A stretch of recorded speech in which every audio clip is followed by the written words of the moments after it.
Hello, book lovers, guys and gals. Welcome to my channel. I'm Chad, and tonight I'm going to review American Psycho by Bret Easton Ellis.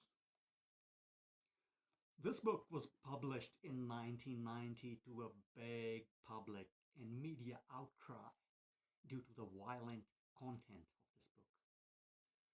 The National Organization for Women, also known as NOW, also asked for the boycott of this book due to the violent content of this book. So this book was notorious from the get-go. 10 years later, year 2000, at the change of the new millennium, a Hollywood movie starring Christian Bale in a career-defining role was released. The movie was directed by a Canadian director named Mary Herron. I watched the movie a couple of years later. It was released. I was still a teenager at that time, and I didn't enjoy the movie. I didn't think much of it because at that time I was more into action movies. The Matrix, The Mummy starring Brendan Fraser was released around the same time. So at that time I was more into the action movies.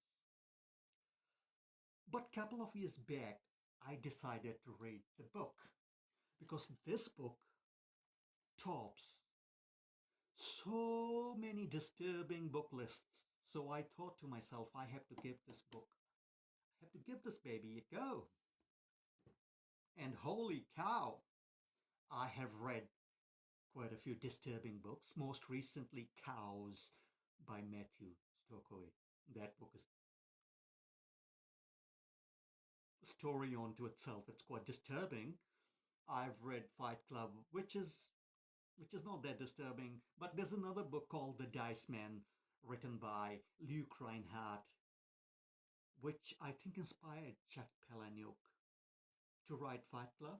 That was disturbing. I read that during my teen years, The Dice Man by Luke Reinhardt. But I'm getting distracted here. Let's get back to this book, American Psycho. This book tells the story of a 27-year-old guy called Patrick Bateman. Patrick Bateman is a yuppie who studied at Yale University, and he works somewhere at Wall Street. He doesn't do much work. All he does is exercising, dining. He's addicted to porn. In this book, you can go on the author and Patrick Bateman, because Patrick Bateman is the narrator, can go on and on about his exercise routine, his skincare routine in the morning, his porn watching habits, the restaurants he dines at. He can just ramble on and on, and he can just ramble on and on and on, and it's on purpose. Bret Easton Ellis is writing like that, and Patrick Bateman is narrating this to make you disturbed, because it's quite jarring reading for pages and pages this big descriptions of his skincare routine. You know, he's obsessed with himself. He's so up his own ass that it's not even funny, guys. And having said that, I just finished a great back and bicep workout routine, deadlifts and bicep curls and hammer curls, and I'm feeling quite pumped. Yeah, so I felt quite pumped, and I felt quite inspired to make this video, you know. So, but Patrick Bateman is so up his own ass, and he goes on and on about how many crunches he does every morning, and how many press-ups he does, and yeah, it's quite disturbing and it's quite jarring. Anyways, let's carry on. Halfway through the book, when the killings start, that's when the book becomes disturbing. The movie is good. The movie is great. Christian Bale is great in this movie in a career defining role. He did great in that movie. There's so many memes of the scenes from the movie, but with him in the memes. And the great cinematography in the movie, great music, great direction by Mary Herron, the Canadian director. But Mary Herron in the movie tastefully skips all the nasty stuff that's in the book. In the book, the descriptions of the killings can go on and on and on for pages and pages and pages, and it's quite disturbing. This is the only book, when I was reading it, I was so shocked. I was like, I, I was so disturbed that I have to put the book away and come back to the book few days later because I wanted to see where will the story go. And yeah, it's too disturbing. Having said that,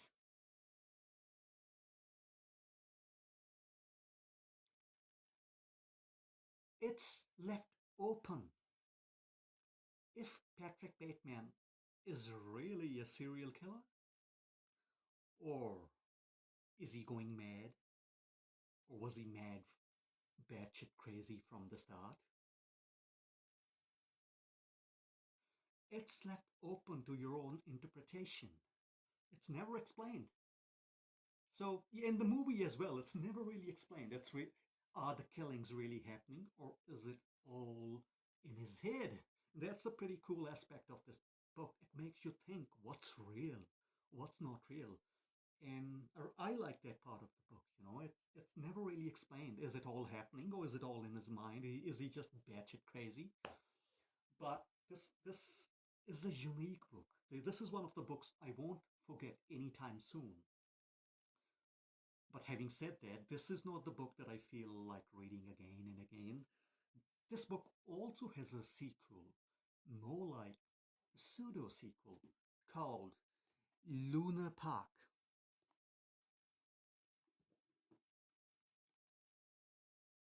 American Psycho, Luna Park. So Luna Park was published in 2005. It's a pseudo sequel, and Patrick Bateman appears in it, and Bret Easton Ellis, the author of both of the books, has written himself into the story as well, so he's in Luna Park as well. It's a little bit autobiographical. I'll do a review of Luna Park. I quite enjoyed that book too in a future video. I will do a review of that book sometime soon. So have you read American Psycho? What do you think of that book? Did it disturb you?